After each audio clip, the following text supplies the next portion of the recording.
என்னங்க சொல்லுங்க. நீ இந்த அவரைக்காய் நல்லாவே வாங்கல, எப்படி கருப்பு கருப்பாக வாங்கிட்டு கருப்பாரு. அப்படியா? ஆ நான் வாங்கிட்டு வந்து கொடுத்து 1 மாதம் ஆச்சு பழகுது இந்த அவரைக்காவை. இது எடுத்துன்னு போய் ஃப்ரிட்ஜில் வைக்கிறேன்னு வச்சுட்டு இப்போ எடுத்துட்டு ஞாபகம் சொல்ல எடுத்துட்டு எப்போ இது சரியில்லைன்ற உங்களெல்லாம் என்ன பண்ணுறதே தெரியல. நான் உன்னை பச்சை காய்கறி தாங்க சொன்னேன். பாவம் இந்த ஆம்பளைங்கெல்லாம் இப்படி வாங்கிட்டு வந்து கொடுத்துட்டு வீட்டில் தோசை வாங்குறாங்க, நல்ல பொருளாக வாங்கிட்டு வந்து கொடுக்குறாங்க. எப்படி மொத்தம் பைத்து போய் கருவேலுக்கு இது கண் தெரிஞ்சு வாங்க, கண் தெரியாது வாங்க நீ. அதுதாங்க சொல்கிறோம். ஏன்னா ஆம்பளைங்க எல்லாம் பாவம் ஏன் சொல்றேன்னா, அவங்க வாங்கிட்டு வந்து வியாபாரிங்க கீழே வாங்கிட்டு வந்து கொடுக்க சொல்ல நல்லா ஃப்ரெஷ்ஷாக தான் வாங்கிட்டு வந்து கொடுக்குறாங்க. நீங்க என்ன பண்றது தெரியுமா, வளர்ந்த பதார்த்தம் வாங்கிட்டு வந்துட்டாரு அப்படி போட்டு அதை எடுத்து அப்படியே மொத்தம் கேரி பேக்ல கொட்டியா முடிச்சு போட்டு சொல்லிட்டு ஃப்ரிட்ஜில் கடைசிடுறது. அது எப்போ நான் ஒருத்தர் எதுக்காவது செய்யலாம் அப்படின்னு சொல்லிட்டு ஏன்னா டிவியில் எதனா ஒரு நாடகத்தில் போட்டுப்பாங்க, நீங்கள் அவரைக்காய் பொரியல்லாம் அதை பார்த்தோன்னா பொம்பளைங்களுக்கு அவங்க செஞ்சுக்கிறாங்க, நம்ம போய் செய்யலாம் அப்படின்னு சொல்லிட்டு வந்து எடுத்து கொடுத்து கெல்ல வச்சுட்டு ஸ்டூல் மேலே உக்காந்திங்கன்னு பார்த்துங்கிறது. நீ என்னதானே ஸ்டூல் மேலே உக்காந்துங்கிறேன்னு மேலேயும் சொல்லுவீங்க.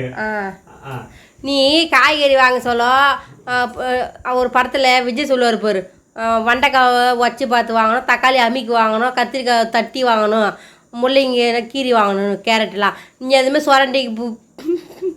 சொரண்டி கிரட்டி வாங்கிட்டோம், நீ அப்படியே வாங்கியிருந்த. அவருக்காக கிள்ளி பார்த்து வாங்கினு சொல்கிறேன். நான் போய் வியாபாரியுடைய அக்கா பக்கத்தில் உட்காந்தா அவங்கள பார்த்து கிள்ளி பார்த்து வாங்கணும்னா காது மேலே அடிக்க மாட்டாங்க. நான் அவரை கதை கேள்வி சொன்னேன். அவரை காமெடி. ஆமால்ல அவரை அக்கா. ஐயோ சூப்பர் காமெடி. நீ சொல்றேன்னு போய் நான் கிள்ளிட்டு அடி வாங்கி வர்றதுக்கா? சரி வெண்டைக்காய் உடச்சி பார்த்து வாங்க. வெண்டைக்காய் காமெடி வரல. வெண்டைக்காய் காமெடி வரலையா? ரைமிங்காக வரல, மறந்துட்டேன்.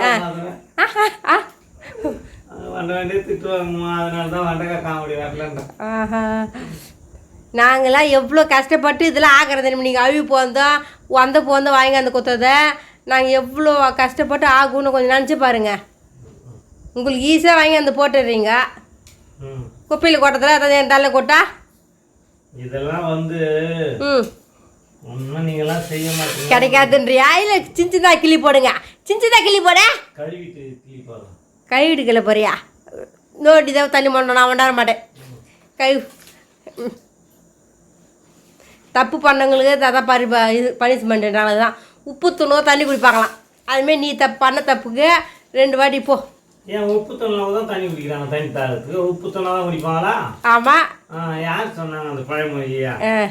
தண்ணி தாகத்தா தான் குடிக்கிறாங்களா? உப்பு தூணத்தான் அவசியம் கிடையாது, தாகத்தா கூட தண்ணி குடிக்கலாம். ஏங்க உப்பு அது அந்த காலத்து பழமொழி. உப்பு தூணும் தண்ணி குடிப்பான். என்ன சொன்னாங்க? ஆட்டாளிக்கு மாட்டாளி அடுப்பு கடைக்கு தொடப்ப கட்டை, இதெல்லாம் சொல்கிற பழமொழி தானேங்க. அதான் அப்போ சொன்னாங்கன்னா அது ஒரு இதுக்கோசம் சொன்னாங்க. சரி இன்னொரு பையன் கேட்குறேன், டவுட் சொல்றியா? திருடி சாப்பிட சொல்ல உப்பு கடிச்சுன்னா தண்ணி குடிப்பாங்க, அதனால உப்பு தண்ணணும் தண்ணி குடிச்சான்னு சொன்னாங்க அந்த காலத்துல. சரி கத்திரிக்காய் முத்தெல்லாம் கடை தெருக்கு வருண்டாங்களா அப்படின்னா அதுக்கப்புறம் செய்து விட்ரு. இன்னொரு பையன் சொல்லிட்டா, அரசன் நின்று கொள்ளும் தெய்வம் அன்றே கொள்ளுன்றாங்களா? அது நான் பையன். அரசன் அன்று கொன்றால் தெய்வம் நின்றே கொள்ளுமா? அதான் விளக்க சொல்லு.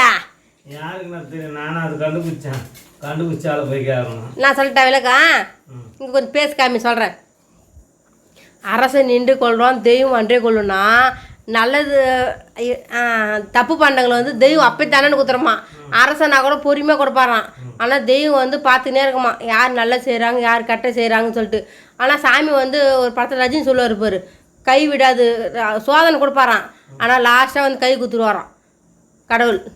அவர் அம்மா சொன்னாரு அது எது வேற யாரோ ஏதோ ஒரு ஆக்ஷன் பண்ணாருன்னு சொல்லுமா. அவர் சொன்னாருன்னு சொல்றியம்மா, அநியாயமா?